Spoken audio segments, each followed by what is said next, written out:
Well, hello again. Your average Jen, right back with you. Let's jump into the next episode, which is Bible Journey, Bible Journey Genesis Part 9. And I've totally forgotten what's going on with the story just because I got so much other stuff going on right now. So let's take a listen and catch up with our Bible friends and see how they're doing. As I've been going through this, I've been looking at the King James Version of the Bible too, and I realized that there's more information in the King James Version than there is in the NIV one that I've been reading. It's like there's a lot of the story that's left out, and it's kind of sad. So now I'll have to refer to both of them moving forward. All right, let me play this so we can find out what's going on.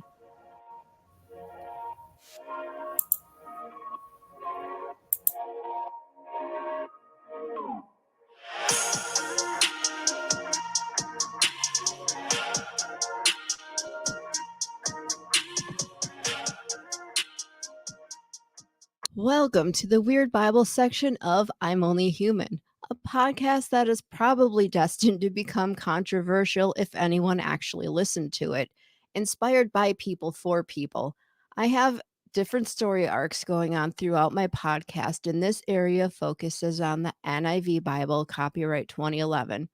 I'm taking things directly from the Bible and putting an average human perspective on history. According to the Bible, we were created in the image of this person named God. Well, there are plenty of other views on the topic too, but this one will remain focused on the Bible. I feel the repetition of human emotions and behaviors that preceded all the foolishness that has led to the culture of our modern world has been greatly overlooked. I will not be speaking in traditional religious terms, and I'm sure I'll be saying a bunch of stuff wrong too. My apologies in advance. I'm not trying to destroy religion. I believe we were all created equal. Somewhere along the line, we forgot about that. I believe there is more knowledge in the Bible than people realize. Join me on this exciting adventure. How does our modern world compare to the world in the Bible? Is God the biggest grifter of all time? I would like to state that I am not an expert. I get my knowledge by observation, evaluating, researching, and building on the things I learned from other people. I believe there is truth in science fiction, movies, and in children's stories. It's time to wake up. It's time to reprogram our thinking and change our world in a peaceful way. Oh, you came back. I'm so excited that you decided to join me. I was just about to recap the events from last time. Isaac was the son of Abraham and Sarah. He was married to Rebekah, and she gave birth to twin boys, not identical. Jacob was the younger, and Esau was older. Jacob was favored by Rebekah, and Esau was favored by Isaac. Rebekah had convinced Jacob to pretend to be his brother Esau so that Abraham could bless him before he died. Jacob was able to pull it off, and Abraham blessed Jacob while Esau was out hunting. Esau decided to marry some women that his parents did not like in retaliation. Esau even went as far as marrying Ishmael's daughter, too. Then there was a big frenzy with Jacob's wives, Leah and Rachel, to have as many children as possible. Jacob ended up with tons of kids between 4 women. It's time to check in and see what's going on now. Jacob had been working for his father-in-law slash uncle for about 14 years now. Laban, did I say it was Laban or Laban? We'll call him Laban. No, I think Laban sounds better.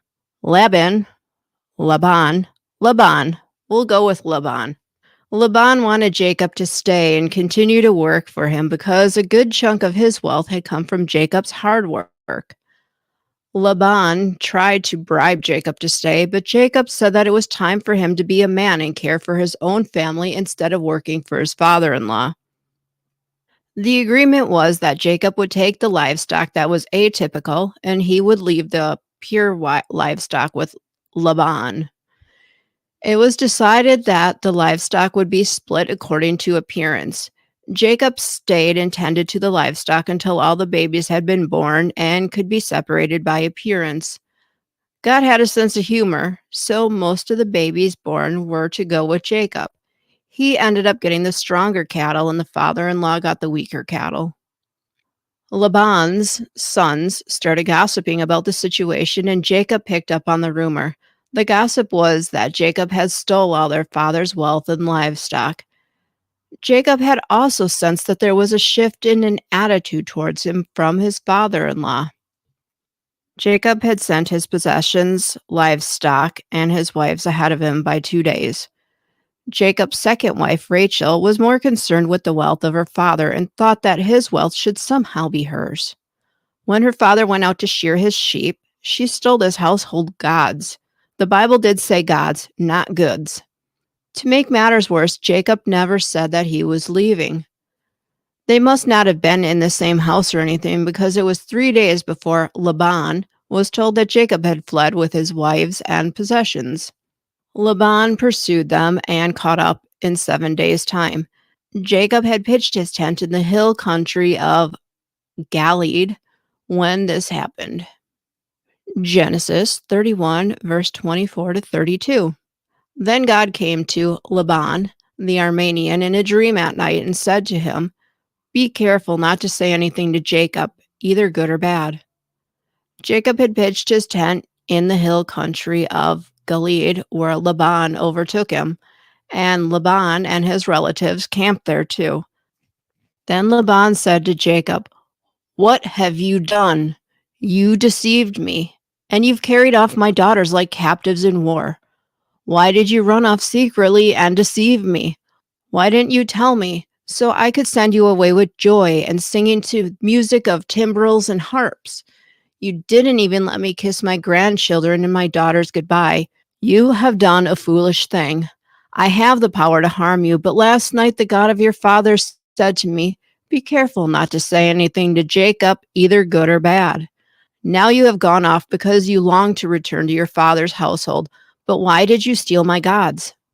Jacob answered Laban, "I was afraid because I thought you would take your daughters away from me by force. But if you find anyone who has your gods, that person shall not live in the presence of our relatives.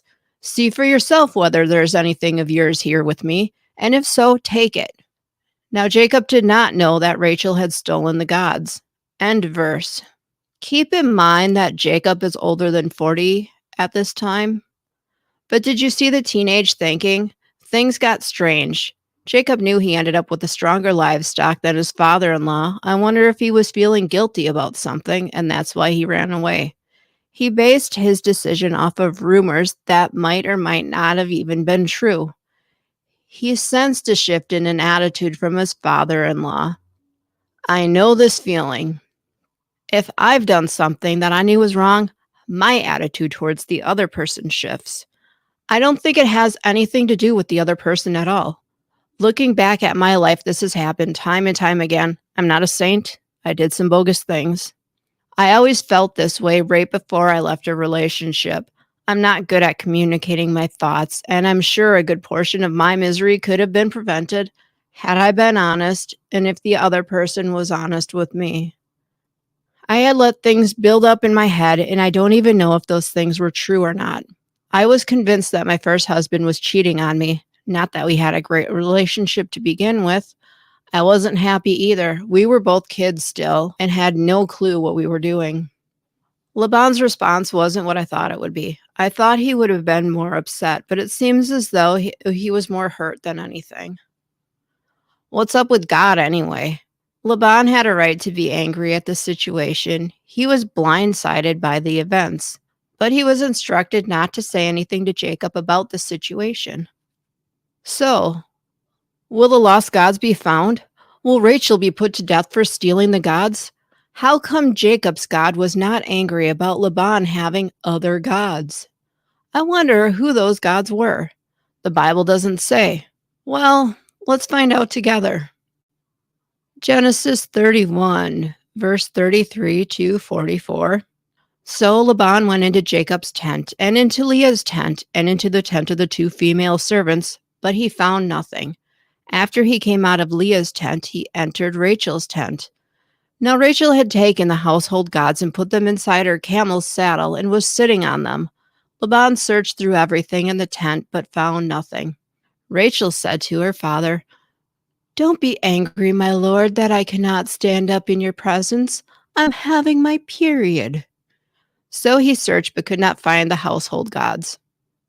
Jacob was angry and took Laban to task. "What is my crime?" he asked Laban. "How have I wronged you that you hunt me down? Now that you have searched through all my goods, what have you found that belongs to your household? Put it here in front of your relatives and mine and let them judge between the two of us. I have been with you for 20 years now. Your sheep and goats have not miscarried, nor have I eaten rams from your flocks. I did not bring you animals torn by wild beasts. I bore the loss myself, and you demanded payment from me for whatever was stolen by day or night. This was my situation. The heat consumed me in the daytime and the cold at night, and sleep fled from my eyes. It was for the 20 years I was in your household. I worked for you for 14 years for your two daughters and 6 years for your flocks, and you changed my wages 10 times. If the God of my father, the God of Abraham, and the fear of Isaac had not been with me, you would surely have sent me away empty handed. But God has seen my hardship and the toil of my hands, and last night he rebuked you." Laban answered Jacob, "The women are my daughters, and the children are my grandchildren, and the flocks are my flocks. All you see is mine. Yet what can I do today about these daughters of mine, or about the children they have borne? Come now, let's make a covenant, you and I, and let it serve as witness between us." End of verse. My bad. I thought more was going to happen there. Way back in Genesis, there was a rift in the employer-employee relationship. Jacob was a hard worker, and it sounded like he was taken advantage of. Typical, the worker bearing the brunt of the load while management demands more. Rachel is going to get someone in serious trouble. I wonder if the stolen gods will be important later on. 20 years is a long time, but I suppose when you live to be way over 100, that time means nothing at all. This might be another setup for later in the story, too. They were in a place called Galid, also possibly known as Jaeger. I'm going to try to say this. Jaeger Shadutha. I don't know if that's right. There was a covenant made between Jacob and Laban that day. Genesis 31, verse 48 to 53.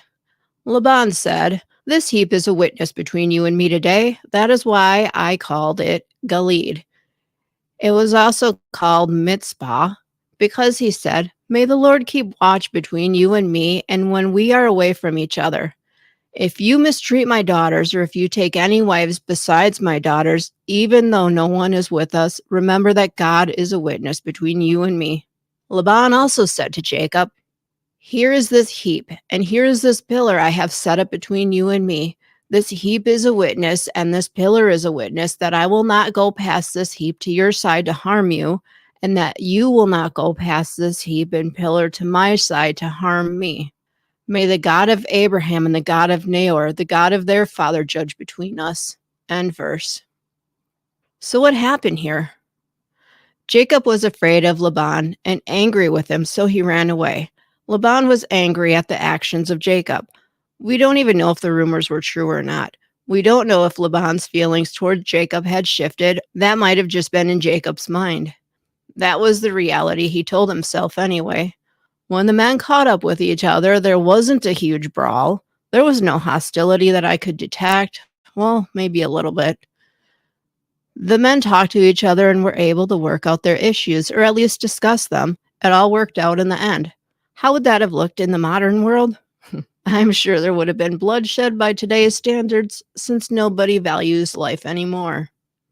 The next morning, Laban returned home after saying his goodbyes to his daughters and grandchildren. I had a thought pop in my brain.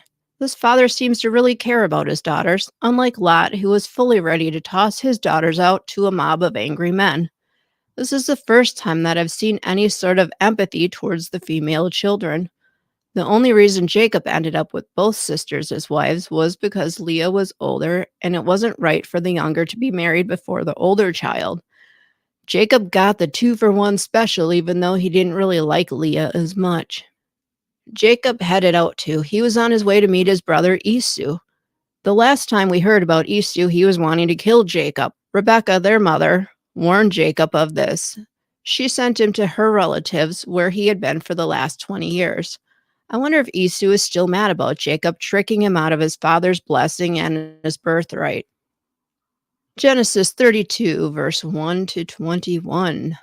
Jacob also went on his way, and the angels of God met him. When Jacob saw them, he said, "This is the camp of God." So he named that place Manaheim. Jacob sent messengers ahead of him to his brother Esau in the land of Seir, the country of Edom. He instructed them, "This is what you are to say to my lord Esau. Your servant Jacob says, I have been staying with Laban and have remained there till now. I have cattle and donkeys, sheep and goats, male and female servants. Now I am sending this message to my lord that I may find favor in your eyes." When the messengers returned to Jacob, they said, "We went to your brother Esau, and now he's coming to meet you, and 400 men are with him." In great fear and distress, Jacob divided the people who were with him into two groups, and the flocks and herds and camels as well. He thought, if Esau comes and attacks one group, the group that is left may escape. Then Jacob prayed, "O God of my father Abraham, God of my father Isaac, Lord, you who said to me, 'Go back to your country and your relatives, and I will make you prosper.' I am unworthy of all the kindness and faithfulness you have shown your servant. I had only my staff when I crossed this Jordan, but now I have become two camps. Save me, I pray, from the hand of my brother Esau, for I am afraid he will come and attack me and also the mothers with their children. But you have said, I will surely make you prosper and will make your descendants like the sand of the sea, which cannot be counted." He spent the night there, and from what he had with him, he selected a gift for his brother Esau, 200 female goats and 20 male goats, 200 ewes and 20 rams, 30 female camels with their young, 40 cows and 10 bulls, and 20 female donkeys and 10 male donkeys. He put them in the care of his servants, each herd by itself, and said to his servants, "Go ahead of me and keep some space between the herds." He instructed the one in the lead, "When my brother Esau meets you and asks, 'Who do you belong to? And where are you going? And who owns all these animals in front of you?' Then you are to say, 'They belong to your servant Jacob. They are a gift sent to my lord Esau, and he is coming behind us." He also instructed the second, the third, and all the others who followed the herds. "You are to say the same thing to Esau when you meet him, and be sure to say, 'Your servant Jacob is coming behind us.'" For he thought, "I will pacify him with these gifts I am sending on ahead. Later, when I see him, perhaps he will receive me." So Jacob's gifts went on ahead of him, but he spent the night in the camp. End verse. I don't know if it's time to worry about Jacob yet. I suppose I would be scared too if I heard that someone was coming to greet me and they had 400 people with them. All of these people in the Bible were of some sort of social status, and because of God, they couldn't be touched. The Bible makes it sound as if everyone had flocks, servants, and others that were dedicated to their master. I'm positive that this is not the way the rest of the world lived. We are hearing stories of some elite people and are not the average man. Old Testament God must have thought that wealth and human collecting, for lack of a better term, was completely acceptable. By today's modern standards, these people would be considered the elite class. I can't imagine them being able to relate to the rest of the population at all. Oh, that's right. The rest of the population became servants for these people. Jacob was so wealthy with livestock and humans that he was able to split into two groups. I know this was also out of self-preservation, but still. He was able to give his brother 220 goats total, 220 ewes and rams total, 30 female camels with their young, 40 cows and 10 bulls, 30 donkeys in total. That's a lot of animal, and that means a lot of people to watch over these animals. How much space do you think all of that will take up while traveling? Do we know that they traveled by foot? It sounds like a big production. This was only a portion of what and who Jacob was traveling with. It's more of a migration than anything else. It had taken Laban 7 days to catch up with Jacob, who had a 3 day lead. I don't know if this means they traveled far or not, and if so, how did they move so quickly with all those herds and people? Enough with that talk of strange concepts that were possibly overlooked. I did look ahead a little bit in the story this time, but I'll reveal it to y'all in the next episode. It will start off with a strange story that makes no sense to me. I'll take a closer look at it. I'll take a closer look at it and see what I can pull from the story. In closing, I would like to say that the opinions expressed here were strictly of my own making or by my guests. Take what you like and leave the rest. You may come to realize that you may not like me or what I want to share, but let's talk to each other, reason things out, but let there be no gossip or criticism of one another. Instead, let the fellowship of ethical human behavior and the serenity from positive human interaction help you grow and chill out, one experience at a time. I would like to thank my higher power for guiding me through this podcast. I hope to spread the message of love, hope, and understanding by touching one life at a time. If you like this podcast, please like and share it. Comments also help other struggling people find it. I am also listener supported, and if you would like to contribute, please feel free to do so. There is no obligation. If you would like to share feedback, you can email me at averagehumanbeing1875@gmail.com. There is also a link you can click if you'd like to send a voice message and add to the content of the show.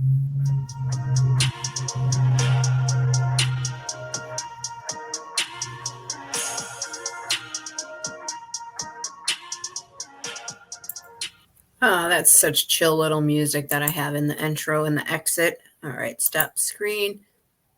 Okay, Bible Journey, Genesis Part 9.